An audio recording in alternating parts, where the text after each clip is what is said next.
Hello, welcome to another episode of Let's Make It. It's Monday night. It's 9 p.m. on the East Coast, and it's time for another Let's Make It.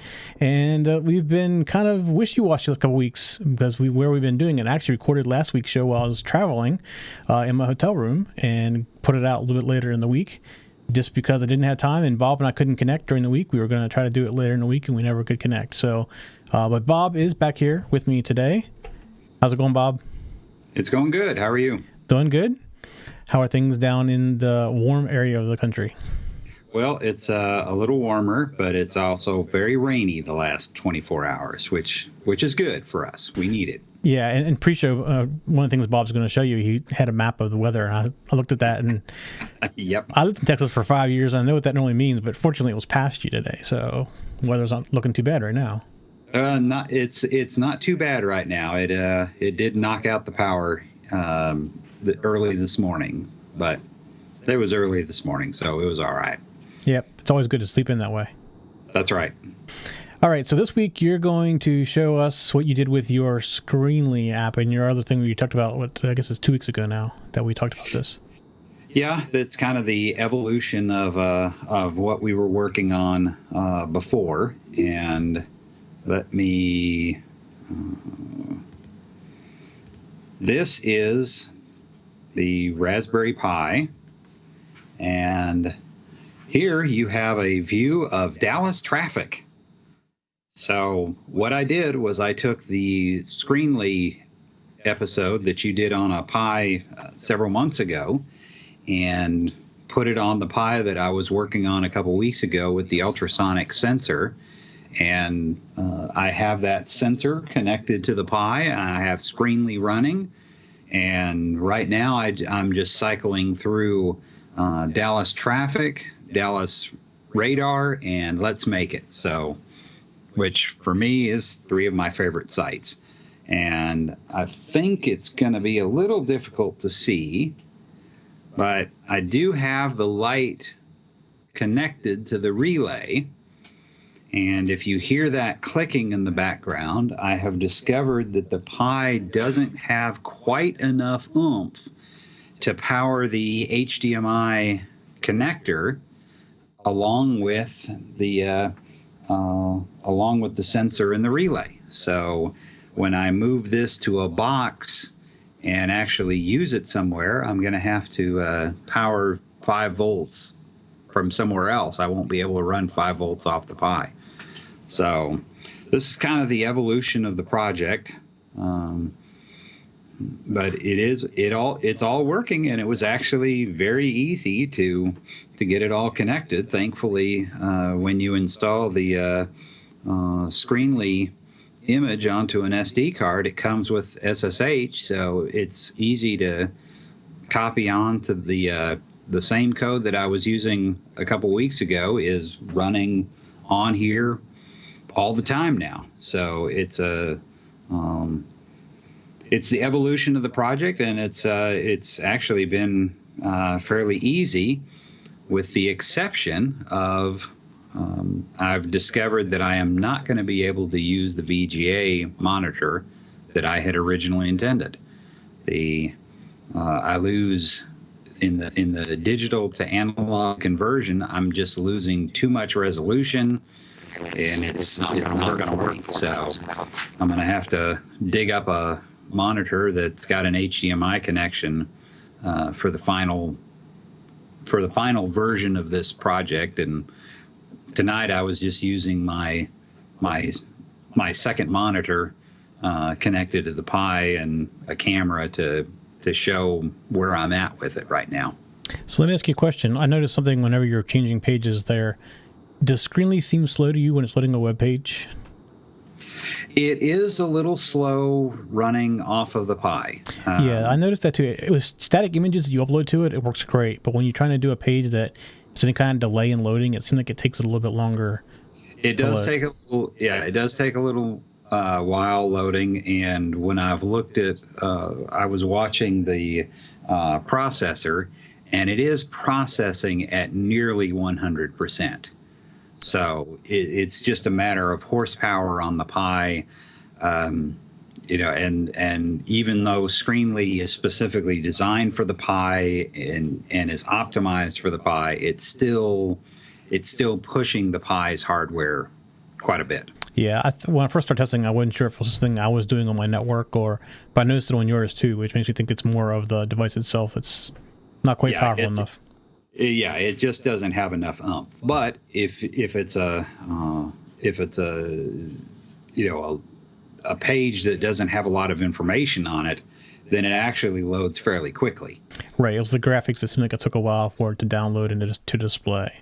That's right, and let's face it, I'm loading up, and I've got the monitor sitting right next to me. That's why I'm looking at it.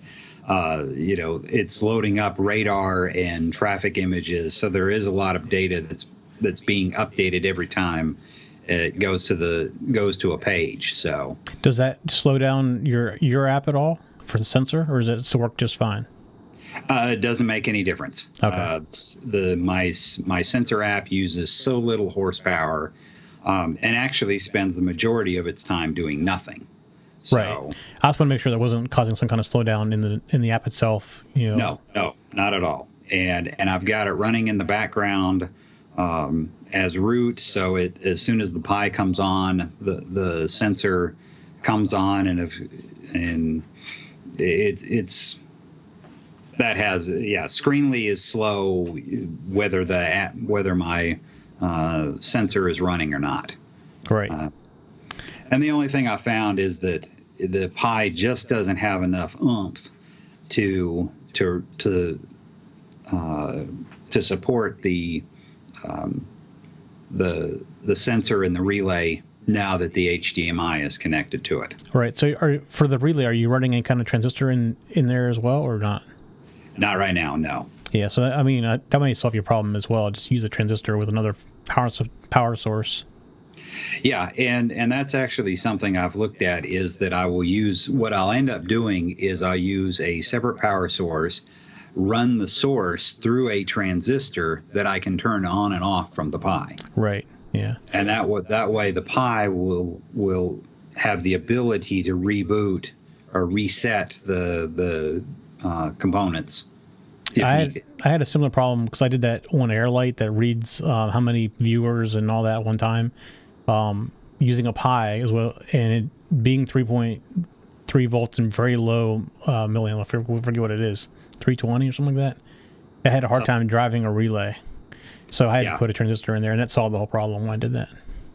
Well, it's funny because if I run the Pi without any video output and use VNC or something to connect into it, run a VNC server on the Pi, then there's enough voltage left to run the relay and the sensor.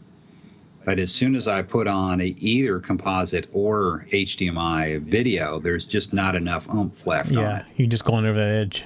So you're close to the edge as it is probably. It's probably and this is right on the edge. And if you heard that clicking, it doesn't do it all the time. So it really is right on the edge of what the Pi can do. So, but in the final version, yes, I will use a transistor, and I'm going to have to use a outside 5-volt power supply and do a few other things. But in prototype, I've got everything working. Now I just need to find a monitor that I can use, and then put it in a box and connect it all up in a production setting. All right. So we can have a little transition here. While you're doing that, though, I'm going to talk about a couple of other things real quick. Okay. Last week I did a show on the what is it? I forgot the name of it. That's how tired I am. The MicroPython, and I actually got something else with the same time I got the MicroPython. These are both from Kickstarter. I don't have a camera set up that I can actually use, I don't think, over my head. But this is a NavSpark, and this little thing is a Arduino-based GPS. It comes with the GPS antenna right here, but this is the actual board. So it's so I can read the model number without glasses. No, I can't. But it's basically, it's a specialized Arduino IDE too, so you have to download the IDE from their site. They just have their own drivers and everything already installed in it. but tiny little thing. I haven't had a chance to plug it in yet. So, but right there is the connector for the antenna. It's a tiny little thing right there, and reset. So over the next couple weeks, I'm going to be playing with this a little bit more, and that's coming up in a few weeks. We'll talk about that. It's pretty neat though. It's something so small, is a GPS Arduino. And let's see. We'll let Bob tell me when he's ready. So the other thing Bob's been kind of working on, and Jim, who's in the chat room, has done this already, and they're going back and forth, is this TV out. And Bob, I'm going to laugh out of this because Jim says, "Do you remember the Rainbow Duino woes? This is the TV out woes now." And I'm not sure Bob heard me. I heard. Sorry, I had my mic turned off. Yeah, the Rainbow Duino. Yes. So that was he says this is the TV out woes. Yes. Yeah, and that Rainbow Duino is actually still sitting on my desk, staring at me. So I have never forgotten that one. I just haven't. I haven't. That's another one that I haven't. I've never have figured out how to get the I2C to work. Yeah, and I still have two of those too, and I never figured it out either. So they should contact us and help us out. We'll help them out. What's really sad is I have contacted that company, and they weren't interested in helping. Yeah, I remember that. I'm not real happy with them. So. All right, so this next segment, we're going to talk about some a little different, not necessarily electronics, but we're talking about programming still. And we're going to talk about app development. And Bob's created an app on, I guess, for iPhone or iPhone and iPad? iPhone, iPad, any variation. Actually, I've got Xcode. Sorry for all of this. I've got my Xcode up. Yeah, this is an app that I did. Essentially, it started off. It's called Testing Timer, and it's an app that its whole purpose in life is we've all been in school before, and we've all taken time tests, where you've got so many questions and so much time, and you've got to get the app done in a period of time.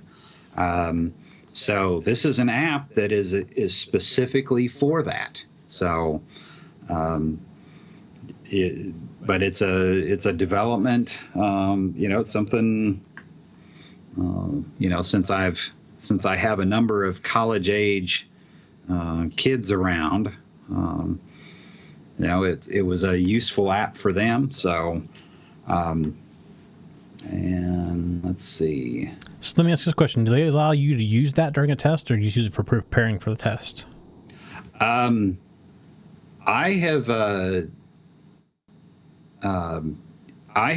know people who have used it in a test, because it does turn the screensaver off. And if you leave the app, it will not, if you leave the app, it'll pause. So you must run it, there's no place in it to cheat. You can't, load information in somewhere. Okay. Yeah, I just didn't know if they trusted somebody to be using that, without. So, but I've shown it to a few teachers. They like it. And there's been some ideas about where to take the app in the future, but it's a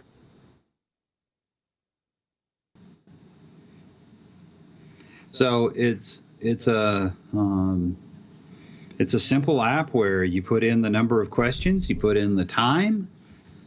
It'll warn you with sound if you want it to, either the last 10% of the test or the last question. You can turn the sound on and off, and it gives you it tells you where you are in the test and how far you should go. Where you should be, what question you should be on, how much time you have left. If you leave the app or pause it, you get the big button that tells you to return. And when you're finished, it gives you a little summary of what you did, and asks if you want to do another test, or you can always click on support and send me hate mail. So desire. So does it determine where you are on the questions based on where you should be based on the amount of time? Yes. Okay.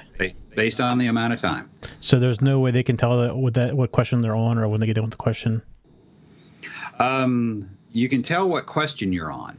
Yeah, but what if something like I've taken tests where like the first 50 questions are multiple choice, and then you get into the essay at the end where you got, so the time it takes you to do one compared to the other is, a lot different.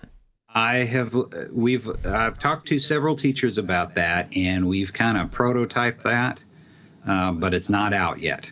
Yeah, I was kind of wondering, you just tap it when you're done with each question, it would tell you. Right now, it's just a straight average of the questions that are available, and let me switch back to right now it's just a straight average of the questions that are, whatever number of questions and however much time, that's what it's calculating things at. But yeah, I have looked at doing a version where you can, if you have multiple choice, you set it for a certain period of time. If you have true false, you can set those with a different amount of time. You have an essay at the end, you can set a greater amount of time. And it's kind of, this is a project that's going to be driven by interest, user interest, how much people are using it. So, it is in the App Store right now. The reception has been fairly good. I mean, I have gotten a few, support emails back, and the feedback has been positive. And Apple also tells you, how many. It gives you access to the crash reports. When an app crashes on the phone, there's a report in the background that's sent back to Apple. And as the developer, I can see those crash reports. And amazingly, I've had no crash reports yet. So, well, that's a good thing. which is a really good thing that the app is working. So, and it's a nice, simple, easy to use app, and it is free in the App Store right now. So you did this entirely in Xcode and Objective-C, correct? That's right. All right. So because there are other options where you can do it across platforms. Essentia has an app. It has a framework you can do and compile it, and then there's Accelerator, which is probably the most popular one that I've seen used for cross-platform. And then basically they compile it using different compilers for different phones. And so you did it straight in Objective-C and Xcode? Yes, that's right. Okay. And you have any plans to take it to Android at any time? We are looking at it. My partner, my business partner, has actually talked to a couple developers who will essentially rewrite it. Right. For Android. And I've gotten a couple dozen requests for that, but not enough interest yet to really either pay a developer, pay an outside developer to rewrite it, or to rewrite it ourselves. So what's the monetization method you're using for it, or are you just doing it completely free? Right now, it is a free app, but I'm using the iAd framework from Apple. Okay. So on several of the screens, you have advertising, and when I was demoing this to, I used the Rocket team that one of our sons is a part of, and I showed them, and all with one exception, they unanimously said we would prefer advertising than to pay for the app. So that's the way I went. Yeah, the iAds are pretty small at the bottom. They don't generally interfere with much. That's right. And to integrate them into the iAd into the app was was very easy. So, and if there's an interest in it, I may have a version where I take the ads out and charge 99 cents or $1.99 or something. But right now it's a app that where people request things is where we go with it. Right. So, kind of on the heels of this, do we want to talk about a little bit about the new language that Apple released? Sure. Yeah, I do have the new Xcode downloaded. I do not have the beta of iOS 8 installed on anything. Oh, I have iOS 8. I actually use a iPod Touch to do that kind of stuff. So I don't want to use my phone for that because I use my phone too much and I trust it. I need to trust it to work. Right. But I've also downloaded the new OS X as well, and I stuck it on a Mac Mini, so I'm going to be playing with it, kind of see there. Okay. But the new Swift language, that Apple announced a new language, and it really reminds you a lot of a scripting language, like JavaScript, for example. It's like it took the best of a bunch of different things and put it together. Yeah, when I was watching the very first introductory video from Apple, I very much had JavaScript was the first thing that came to mind. Is they took several things out of JavaScript, and it does seem to be the evolution of Xcode and Objective C. They took things out of a bunch of languages and put them together into one language. So they took the best of a bunch of things. Like JavaScript is typeless, where this is not typeless, but it's what do they call it? Inferred. So it tries to figure out what you're trying to do. So you don't have to define something. Although it's probably better if you do define something, if it can be either thing. So yeah, you have fewer definitions, and there are a few places where it looks like they've done they've borrowed some things from Ruby and JavaScript and Python and Python and Objective-C, and several other languages, and I do like the getting rid of semicolons. That has been I have forgotten more semicolons over the years than I can possibly count. So yeah, but I'm so used to it now. I was writing stuff in Swift. I was putting semicolons at the end of it. Yeah, but it's gonna take me a while to get past that now. Yeah, the compiler doesn't care. You can put it on there if you like, and but there are a few places where you do have to put in a semicolon to get the compiler to understand. Correct. That's correct. But it's not like every line needs to be terminated with a semicolon. Right. That's right. You don't have to have every line, and it is nice. In one sense, I do like it, and some of the shorthand it does.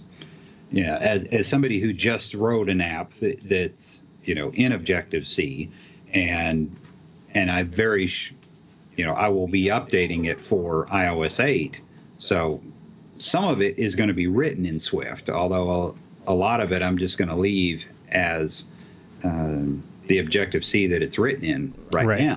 No, I haven't tried combining the two, but supposedly it's totally transparent. Right. That's actually I have 3 weeks of a shows recorded. The first show's already out with Swift, and I've already recorded 3 weeks of it, and getting ready to start recording the fourth week this week sometime. So I'm a little bit ahead of myself, but that's generally like to do that, so I can kind of figure it out ahead of time. But so far, I'm actually liking it. I mean, Objective-C is complicated to figure out, but after you figure it out, it's not too bad. And Swift's kind of in the same way. They use some of the weird typing, what I call weird typing. If you're an Objective-C programmer, it seems normal to you probably. The way they define their classes and everything is very much similar in Swift. Yeah, it is the evolution of Objective-C. It's not a revolutionary language. It is the evolution. But you're right, they've done some very nice things with it. They've taken out some things that that are redundant, like semicolons, and I do like, and I've heard it pronounced both tuples and tuples, depending on. I do like that. Right, and that comes from Python, I believe. Python has them. I assume it comes from Python. Yeah, that is something that I could have used in this app. I could have used that. Yeah, yeah.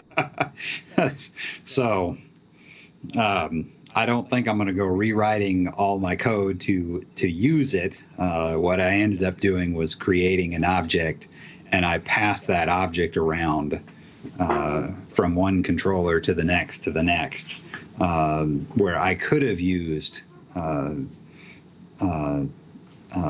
tuples or tuples, however it's correctly pronounced. I could have used those, but I used what I had available to me. So if you had a chance to play with the playground, what do they call it, the playground? What's the app where you can? It's called Playground, right? I have not played with it. I've got Xcode 6 downloaded. I've got an iOS 8 beta downloaded, but I don't have it installed on anything. So I think you're a little ahead of me. It's called a Playground. Yeah, I couldn't think of it. It didn't sound right when I said it, but it is called a Playground. That's very neat because you can, as you code, it shows you on the screen what your values are equaling. I've never seen that like that before. That's a very neat way to write some code and play with it. And that is actually which IDE was it?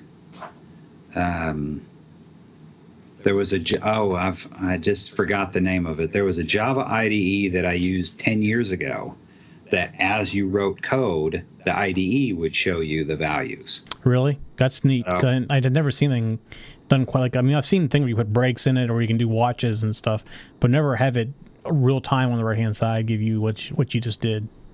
Yeah, I've seen that before, and it's a very nice feature. So, so far I've been using that for the shows. At some point, I'm going to have to jump completely to Xcode coming up here really soon because you can't do a whole lot in the Playground. There's some limitation to it, but it's a great way to learn and to play with things and experiment with stuff. Yeah, that's right. So, but as somebody who's developing apps, it is going to make life easier for app developers. Yeah, at least for the devices that are on Apple, and that's quite. Before the show, we were talking about I have mixed feelings about it. So as an Apple developer, I really like it because it gives me more power with less coding. And if anybody who writes code, that's a great thing to have. As someone who's looking at moving their apps to other devices besides Apple, it becomes even more difficult to port it somewhere else. So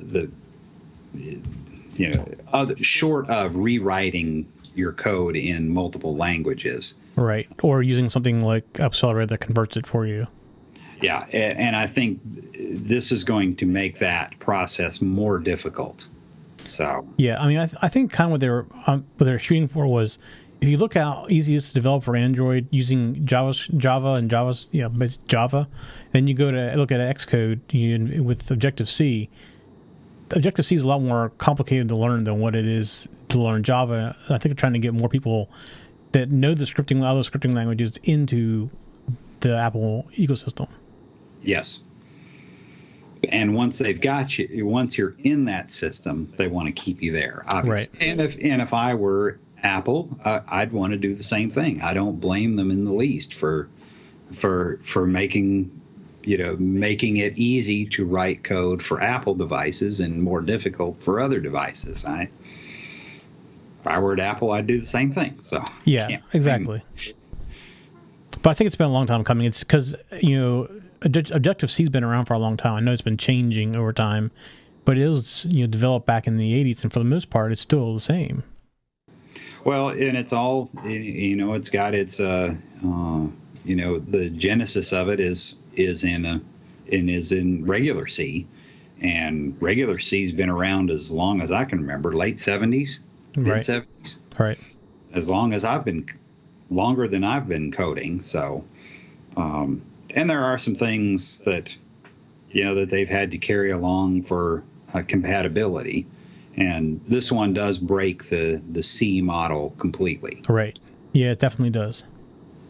So at least before, you could write a straight C program in Xcode and it would work. Right. Yeah, absolutely. That's how you actually developed it in there for using things on the Mac. You can do console apps real easily. Just pretty much take anything you can get that compiles with GCC and it'll compile just fine with Xcode. That's right. But not anymore. Nope. But that's the movement of a modern language. Yeah.